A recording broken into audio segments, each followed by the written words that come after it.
কোন নারীকে যদি আল্লাহ বলতে, এই নারীরা তোমাদের চেহারা কার কেমন লাগবে তোমরা বানাও, প্রত্যেক নারী কি করতো? বিশ্ব সুন্দরী করে নিজেকে বানাতো।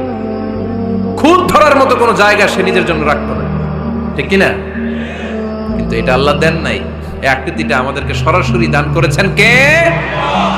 খবরদার, আমাদের অনেকে বিকলাঙ্গ, আমাদের অনেকের হাত ছোট, পা বড়, দেখতে মোটা, কেউ চিকন কেউ কালো। খবরদার, কারো আকৃতি নিয়ে কখনো কোন অবজ্ঞার সুরে, ঠাট্টার সুরে কোনো কথা আমরা বলবো না। রাজি আছেন?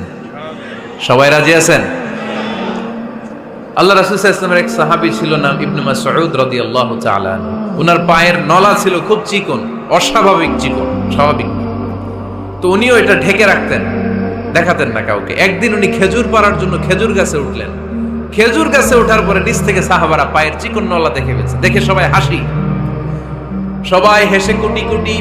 বিশ্বনবী বললেন, হেসো না, খবরদার, আমার ইবনে মাসুদের পায়ের চিকন নলা দেখে হেসো না।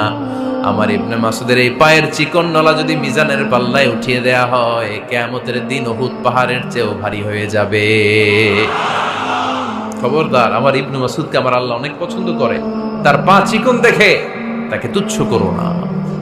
আল্লাহর হাবিব সাল্লাল্লাহু আলাইহি ওয়াসাল্লামের 11 জন স্ত্রীর মধ্য থেকে একজন স্ত্রী ছিলেন একজন স্থূল আকৃতির, অবিসিটি ছিল, একটু মোটা।